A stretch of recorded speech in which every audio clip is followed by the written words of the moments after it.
जय श्री कृष्ण दोस्तों। अध्याय 3 कर्मयोग छंद 22। न मे पार्थास्ति कर्तव्यम त्रिषु लोकेषु किन्यश्च नान्वाप्तमवाप्त्यवम् वर्त एवच कर्मणि।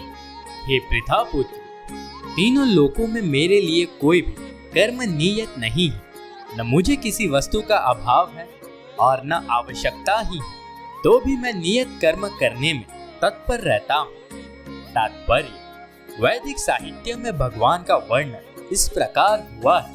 तमीश्वराणाम परमं महेश्वरम, तम देवतानां परमं च देवतम, परमं च दैवतम, पतिं पितानां परम, परस्ताद् विदां देवम, भुवेन शमीड्यम, न तस्य कार्यं करणं च विद्यते न तस्यं, न तत्तस्यं चाप्य दिश्चय दृश्यते, पराशय शक्तिर्विविधैः श्रूयते स्वाभाविकी।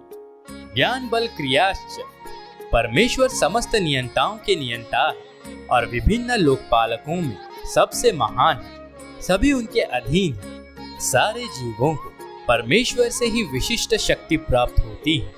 जीव स्वयं श्रेष्ठ नहीं है, वे सभी देवताओं द्वारा पूज्य है और समस्त संचालकों के भी संचालक है। अतः वे समस्त भौतिक नेताओं तथा नियंताओं से बढ़कर है और सबों द्वारा आराध्य है। उनसे बढ़कर कोई नहीं है और वे ही समस्त कारणों के कारण है। उनका शारीरिक स्वरूप सामान्य जीव जैसा नहीं होता। उनके शरीर तथा आत्मा में कोई अंतर नहीं है। वे परम है। उनकी सारी इंद्रियां दिव्य है। उनकी कोई भी इंद्रिय अन्य किसी इंद्रिय का कार्य संपन्न कर सकती है। अतः न तो कोई उनसे बढ़कर है, न ही उनके तुल्य है। उनकी शक्तियां बहुरूपणी हैं। फलतः उनके सारे कार्य प्राकृतिक अनुक्रम के अनुसार संपन्न हो जाती है। श्वेताश्वेतर उपनिषद 6.7 से 8।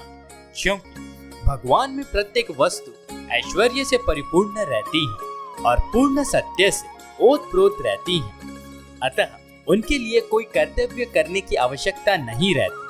जिसे अपने कर्म का फल पाना है, उसके लिए कुछ न कुछ कर्म नियत रहता है। परंतु जो तीनों लोकों में कुछ भी प्राप्त करने की इच्छा नहीं रखता, उसके लिए निश्चय ही कोई कर्तव्य नहीं रहता। फिर भी क्षत्रियों के नायक के रूप में भगवान कृष्ण कुरुक्षेत्र की युद्ध भूमि में कार्यरत है। क्योंकि क्षत्रियों का धर्म है कि दीन दुखियों को आश्रय प्रदान करें। यद्यपि वे शास्त्रों के विधि विधानों से सर्वथा ऊपर है, फिर भी वे ऐसा कुछ नहीं करते जो शास्त्रों के विरुद्ध है। जय श्री कृष्ण दोस्तों।